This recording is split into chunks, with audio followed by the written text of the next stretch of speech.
Bonjour à tous. Aujourd'hui, nous allons étudier l'un des phénomènes les plus marquants du XXe siècle, la guerre froide.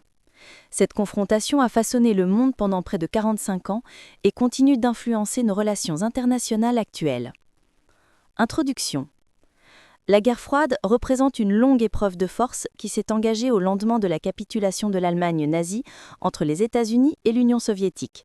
Vous savez, c'est fascinant de constater qu'en 1941, l'agression nazie contre l'URSS avait fait du régime soviétique un associé des démocraties occidentales.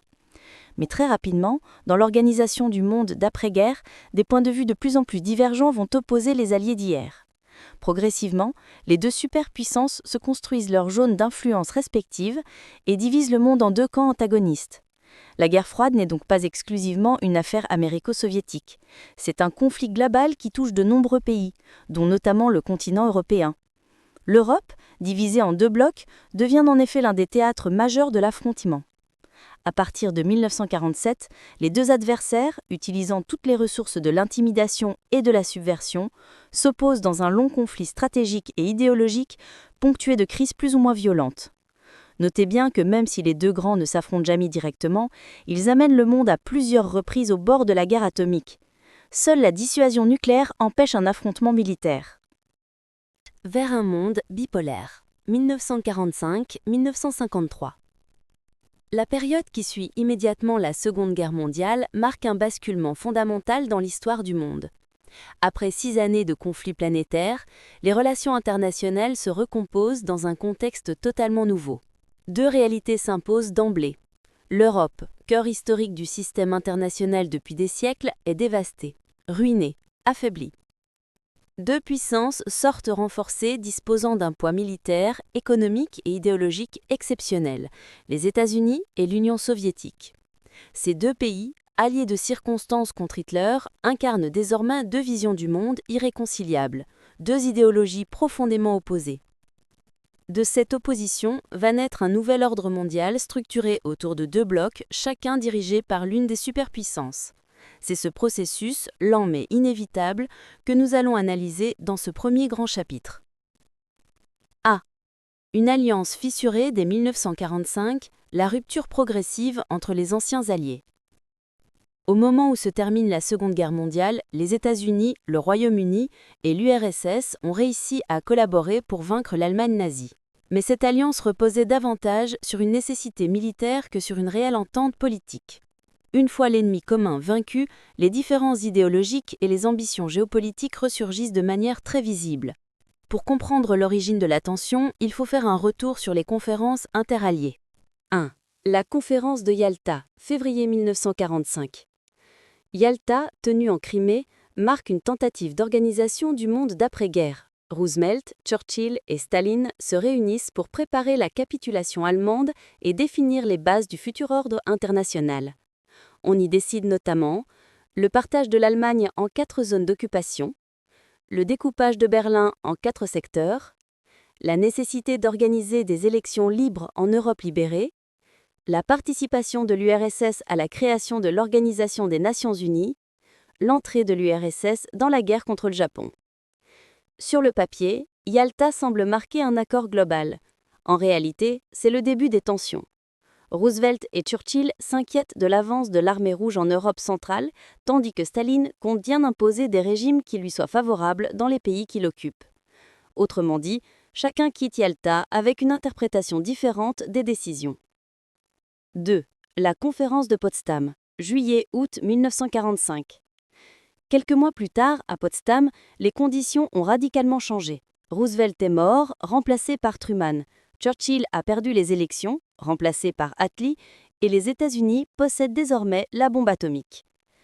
L'atmosphère est lourde, méfiante. On y traite surtout de la gestion de l'Allemagne vaincue, réparation, dénazification, démilitarisation, fixation des frontières. Mais l'URSS et les États-Unis ne parviennent plus à s'entendre.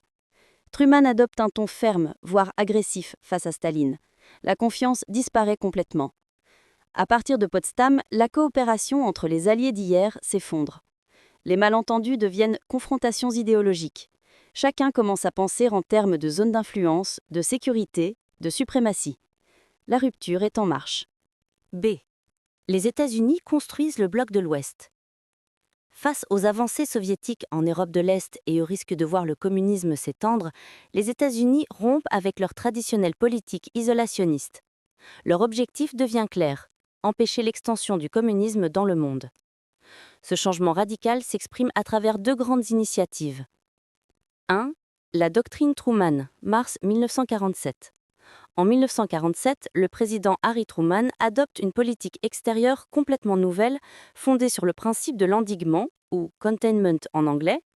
Selon lui, le communisme ne doit pas gagner du terrain, il faut soutenir tous les pays menacés par cette idéologie. L'exemple le plus frappant concerne la Grèce, en proie à une guerre civile où les communistes sont proches de la victoire, la Turquie, sous pression soviétique pour obtenir un accès aux mers chaudes. Les États-Unis débloquent immédiatement une aide financière et matérielle massive pour soutenir ces pays. C'est une proclamation claire. Désormais, les États-Unis s'engagent à défendre le monde libre. Cette doctrine transforme la politique mondiale. Les États-Unis prennent officiellement le rôle de leader du camp occidental. 2. Le plan Marshall, juin 1947. Quelques mois plus tard, Washington propose une aide économique colossale. C'est le plan Marshall destiné à reconstruire l'Europe ruinée. Objectifs multiples: stimuler la production agricole et industrielle, restaurer la stabilité politique, éviter que la misère et la faim favorisent l'implantation du communisme, permettre aux États-Unis de diffuser leur modèle et d'élargir leur marché. 16 pays acceptent l'aide américaine qui représente des milliards de dollars en crédits, machines, matières premières, expertise technique. Les résultats sont rapides, l'Europe occidentale se reconstruit, modernise son industrie, stabilise ses institutions. L'ouest de l'Europe se place durablement dans la sphère d'influence américaine. L'URSS voit dans ce plan un instrument de domination américaine et refuse toute participation. Elle force les démocraties populaires à décliner l'offre. Cette divergence achève de diviser l'Europe en deux camps opposés. C. L'URSS organise le bloc de l'Est. Pendant que l'Ouest s'intègre autour des États-Unis, l'URSS met en place sa propre zone d'influence. 1. Le glacis soviétique, installation des démocraties populaires. L'armée rouge a libéré une grande partie de l'Europe centrale et orientale. Staline entend transformer cette avance militaire en domination politique. Entre 1945 et 1948, des régimes communistes sont installés progressivement en Pologne, Hongrie, Bulgarie, Roumanie, Albanie, Tchécoslovaquie. Ces pays deviennent des satellites de Moscou. Les opposants sont éliminés. Les élections sont truquées ou manipulées, la presse est contrôlée, l'économie est planifiée sur le modèle soviétique. L'objectif est double: empêcher toute menace venant de l'Ouest, créer un bloc socialiste homogène et entièrement soumis à Moscou. 2. Doctrine Jdanov et renforcement idéologique du bloc soviétique, Cominform et CAEM. Pour contrer le plan Marshall, André Jdanov formule en 1947 la doctrine selon laquelle le monde est désormais divisé en deux camps. Le camp capitaliste, décrit comme agressif et impérialiste, le camp socialiste, présenté comme pacifiste et anti-impérialiste. Le Cominform est créé la même année pour coordonner les partis communistes du monde entier et éviter toute déviation idéologique. En 1949, le CAEM ou Comecon est fondé pour organiser économiquement le bloc de l'Est face à l'EECE occidental. À ce stade, la division de l'Europe n'est plus seulement politique, elle est aussi économique, idéologique et culturelle. D. La division de l'Allemagne et la première crise majeure, le blocus de Berlin, 1948-1949. Berlin devient rapidement l'épicentre de la confrontation. Située en plein territoire soviétique mais partagée en 4 secteurs, la ville symbolise la tension entre les alliés. En 1948, les zones occidentales introduisent une nouvelle monnaie, le Deutschmark, pour relancer l'économie. Staline voit cela comme une provocation. Le 24 juin 1948, il coupe toutes les routes, voies ferrées et canaux menant à Berlin-Ouest. Les 2 millions d'habitants risquent la famine. Les États-Unis et leurs alliés refusent d'abandonner la ville. Ils organisent un gigantesque pont aérien, plus de 270 000 vols, un avion toute la minute, nourriture, médicaments, charbon livré sans interruption. Après 11 mois d'échec, l'URSS lève le blocus le 12 mai 1949. C'est une victoire politique et morale majeure pour les Occidentaux. Cette crise entraîne la division officielle de l'Allemagne. En mai 1949, les Occidentaux créent la RFA, la République fédérale d'Allemagne. En octobre 1949, l'URSS fonde la RDA, la République démocratique allemande. L'Europe entre dans une séparation durable.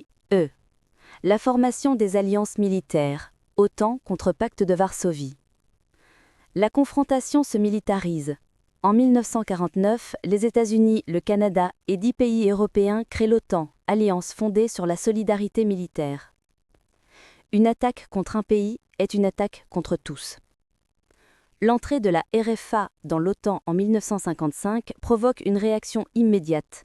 L'URSS fonde le Pacte de Varsovie qui regroupe tous les pays du bloc de l'Est. Le monde bascule alors dans une bipolarisation totale avec deux alliances militaires prêtes à l'affrontement. Premiers affrontements indirects, les débuts de la guerre froide chaude. Même sans guerre directe entre les deux superpuissances, les tensions se déplacent vers d'autres régions. En Grèce, les États-Unis permettent la défaite des communistes.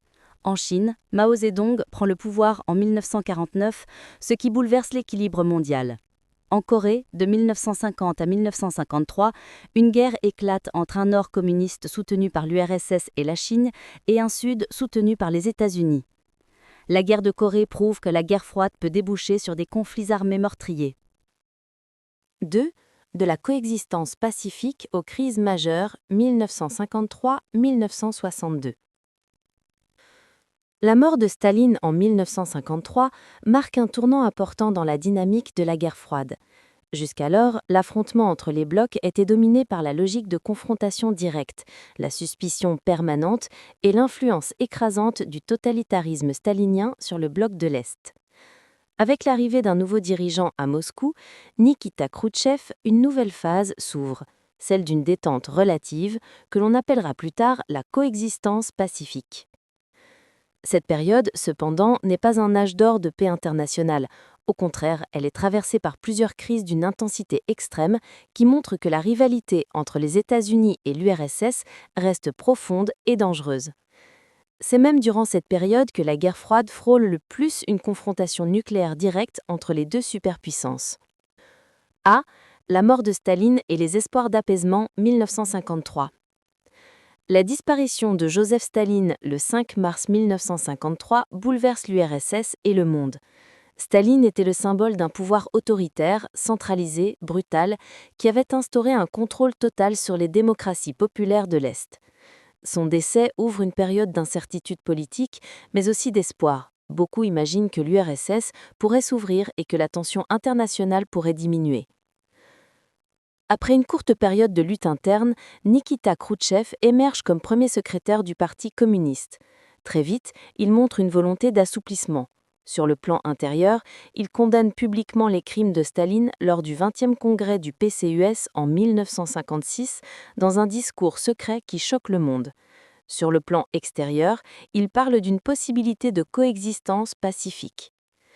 C'est une idée nouvelle et elle suscite un certain optimisme, surtout en Europe.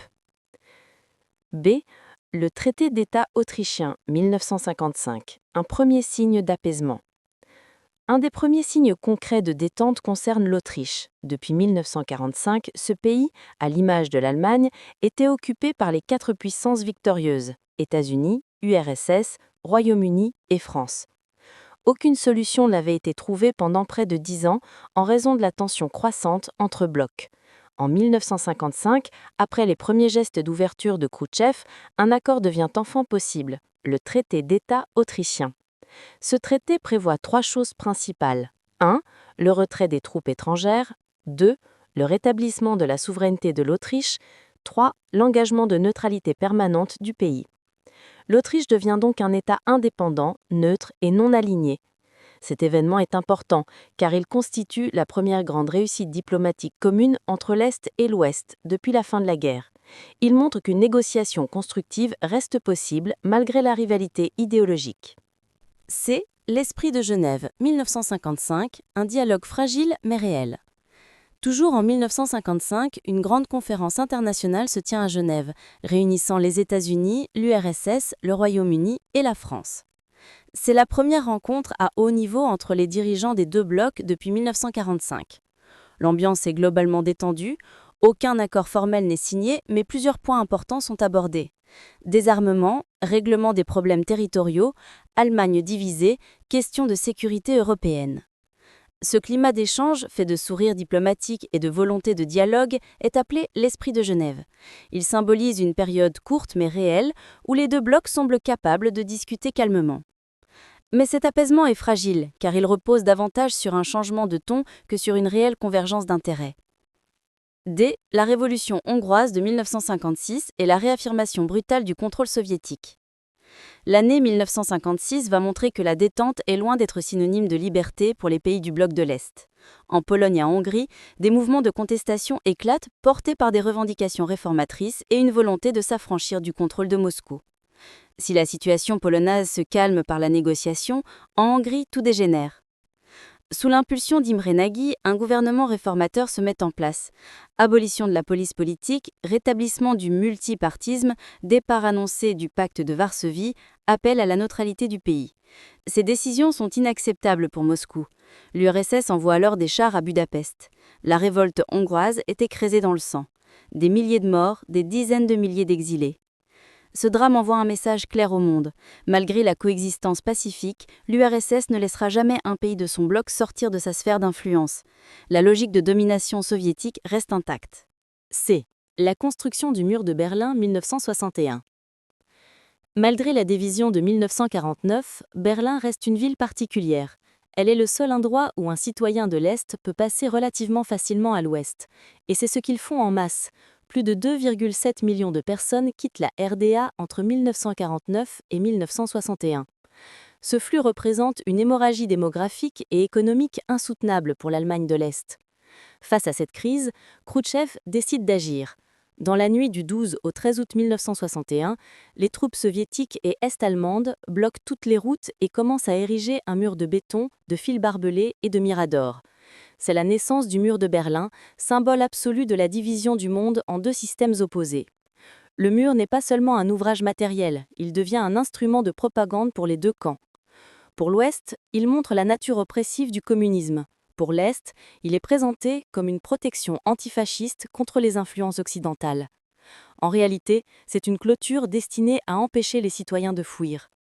La crise du mur montre que, malgré la coexistence pacifique, la tension reste extrêmement haute. F. La crise de Cuba 1962, le monde au bord de la guerre nucléaire. La crise de Cuba constitue l'un des moments les plus dangereux de toute la guerre froide. Jamais, avant ni après, les États-Unis et l'URSS n'ont été aussi proches d'un affrontement nucléaire. 1. Cuba devient communiste. En 1959, Fidel Castro renverse le dictateur Batista. Rapidement, il se rapproche de l'URSS, notamment pour se protéger des États-Unis. En 1961, l'échec du débarquement de la baie des Cochons, une tentative d'invasion soutenue par Washington, rapproche encore plus la Havane de Moscou. En 1962, Khrouchtchev décide d'installer secrètement de missiles nucléaires à Cuba, à moins de 150 km des côtes américaines. Pour les États-Unis, c'est un casus belli. La supériorité stratégique américaine est directement menacée. 2. La réaction américaine. Le blocus naval. Kennedy annonce publiquement la découverte des missiles et met en place un blocus maritime pour empêcher les navires soviétiques d'approcher Cuba. Le monde entier retient son souffle. Un affrontement naval pourrait déclencher une guerre nucléaire totale. 4. La solution diplomatique. Après plusieurs jours d'une tension extrême, un compromis est trouvé. L'URSS retire ses missiles de Cuba, les États-Unis s'engagent à ne pas envahir Cuba et retirent secrètement leurs missiles en Turquie. La crise de Cuba est un tournant majeur. Elle montre que la guerre froide peut dégénérer en apocalypse nucléaire, mais aussi que les deux superpuissances comprennent l'importance de la négociation. Après 1962, une ligne directe, le téléphone rouge, est créée entre Washington et Moscou pour éviter de telles situations. 3. De la détente au regain des tensions. 1962-1985. La crise de Cuba de 1962 représente un tournant décisif dans la guerre froide. Après avoir frôlé la catastrophe nucléaire, les deux superpuissances prennent conscience de la nécessité d'éviter une escalade incontrôlable. La période qui s'ouvre, qu'on appelle souvent la détente, semble marquer une baisse de tension, un apaisement relatif entre l'Est et l'Ouest. Mais il s'agit d'un apaisement très relatif, fragile, limité, car derrière les accords diplomatiques et les déclarations de bonne volonté, la rivalité continue, parfois plus discrète, mais tout aussi profonde.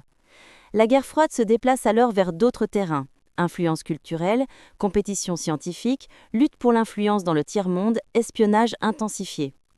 Et à partir de la fin des années 1970, un nouveau durcissement se produit, porté par l'expansion soviétique et la réaction très vigoureuse des États-Unis de Ronald Reagan. Ce troisième grand chapitre montre que la guerre froide n'a jamais vraiment disparu. Elle a simplement changé de forme. A. L'ost politique de Willy Brandt vers une normalisation entre les deux Allemagnes. À la fin des années 1960, une évolution majeure vient de l'Allemagne de l'Ouest, RFA.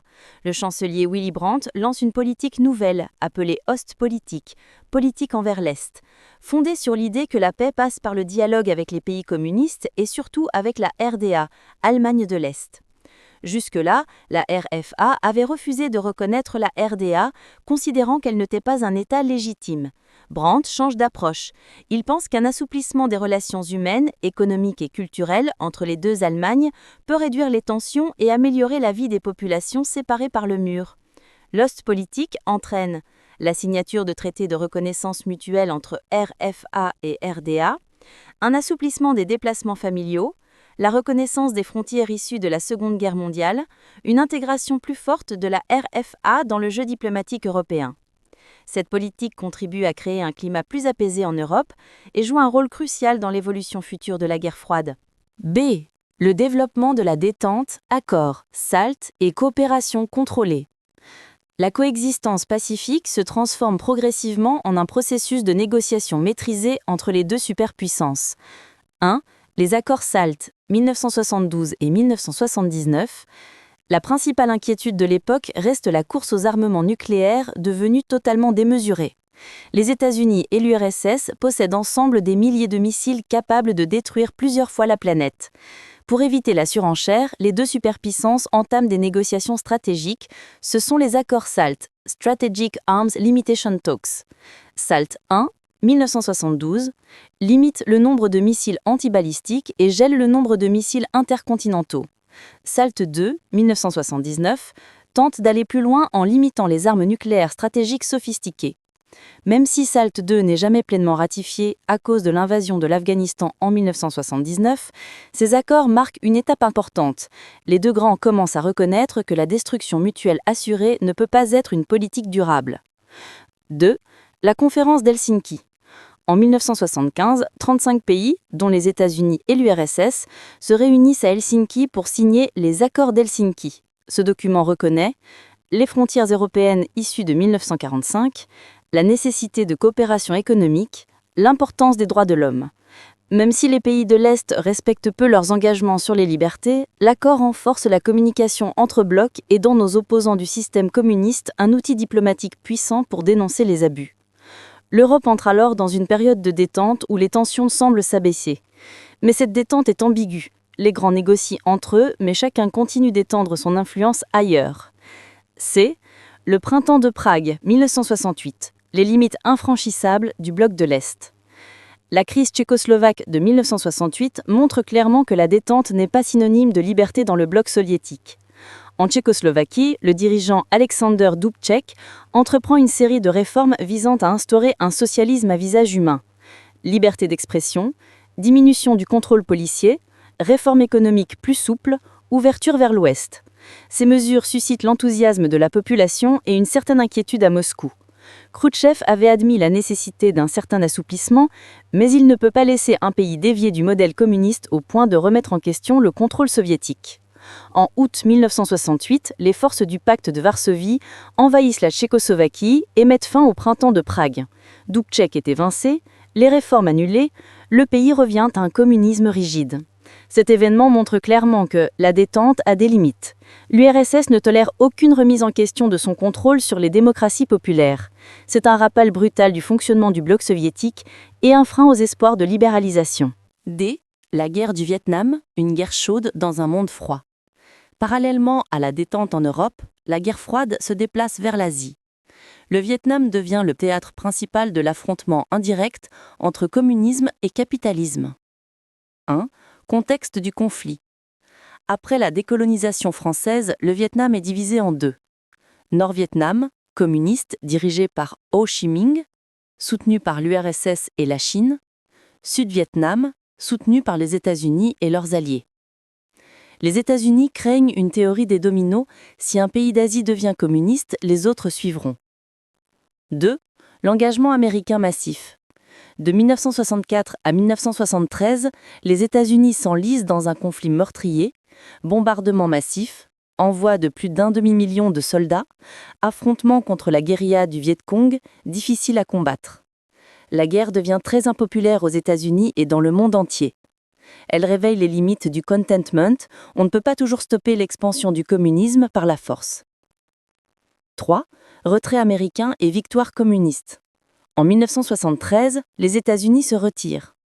En 1975, le Nord conquiert Saigon, le Vietnam est réunifié sous un régime communiste. Cette défaite américaine affaiblit l'image des États-Unis et encourage les pays du tiers-monde à s'orienter vers l'URSS ou vers des mouvements non alignés. L'expansion soviétique dans le tiers-monde. Durant les années 1970, l'URSS cherche à étendre son influence dans les pays du Sud, profitant du mouvement de décolonisation. Elle soutient des régimes marxistes en Afrique, Angola, Mozambique, Éthiopie, des mouvements révolutionnaires en Asie, des guérillas en Amérique latine. Cuba devient un relais important. Cette expansion inquiète fortement les États-Unis qui y voient une progression dangereuse du communisme. L'URSS semble alors gagner du terrain dans plusieurs régions stratégiques. F. Les années Reagan, la fin de la détente et le retour de la confrontation. Lorsque Ronald Reagan arrive au pouvoir en 1981, la politique américaine change radicalement. Reagan considère que l'URSS est un empire du mal et accuse la détente d'avoir affaibli les États-Unis. Il engage donc une politique de fermeté extrême, augmentation massive du budget militaire, soutien aux mouvements anticommunistes notamment en Amérique centrale, installation de nouveaux missiles nucléaires en Europe, lancement du projet de défense spatiale appelé Guerre des étoiles, IDS. L'URSS, déjà affaiblie économiquement, peine à suivre cette nouvelle course aux armements. La guerre froide entre alors dans une phase de tension extrêmement forte, presque comparable à celle de la fin des années 1940. Mais cette fois-ci, l'URSS n'a plus les moyens de rivaliser durablement. Ce durcissement annonce les crises qui conduiront, paradoxalement, à la fin de la guerre froide quelques années plus tard. 4. Vers la fin de la guerre froide, 1985-1989. Au début des années 1980, la guerre froide connaît un nouveau pic de tension. L'URSS semble avancer dans plusieurs régions du monde, mais cette expansion cache une réalité plus sombre. L'économie soviétique est au bord de l'effondrement. Son système politique est figé, la population souffre de pénurie et la course aux armements l'épuise financièrement. Face à cette situation critique, l'arrivée au pouvoir d'un nouveau dirigeant soviétique va totalement bouleverser l'équilibre mondial. Mikhaïl Gorbatchev, nommé secrétaire général du Parti communiste en mars 1985. Sa pensée, son style, ses ambitions et les réformes qu'il met en place vont progressivement entraîner l'effondrement du bloc communiste et par conséquent la fin de la guerre froide. L'arrivée de Mikhaïl Gorbatchev, un tournant historique. Gorbatchev se distingue radicalement de ses prédécesseurs. Contrairement aux vieux dirigeants soviétiques du début des années 1980, Brejnev, Andropov, Tchernenko, il est jeune, dynamique, communicatif, éduqué et surtout conscient de l'ampleur de la crise. Il comprend que l'URSS ne peut plus continuer comme avant. La planification centralisée produit stagnation et inefficacité, les dépenses militaires sont insoutenables, l'espace public est étouffé par la censure, la population est démoralisée, le retard technologique sur l'Occident devient abyssal. Pour sauver son pays, il lance 2 réformes majeures qui vont transformer l'URSS de l'intérieur. Les grandes réformes, Perestroïka et Glasnost. Gorbatchev met en œuvre un programme d'ouverture et de transformation sans précédent dans l'histoire soviétique. 1. La Perestroïka, reconstruction. Cette réforme vise à moderniser et restructurer l'économie soviétique. Elle consiste à introduire des mécanismes de marché dans certaines entreprises, autoriser de petites initiatives privées, décentraliser partiellement la gestion économique, encourager l'innovation technologique et réduire les dépenses militaires écrasantes. Le but est d'augmenter la productivité et d'adapter l'économie soviétique aux exigences modernes. Mais la perestroïka produit aussi des effets inattendus.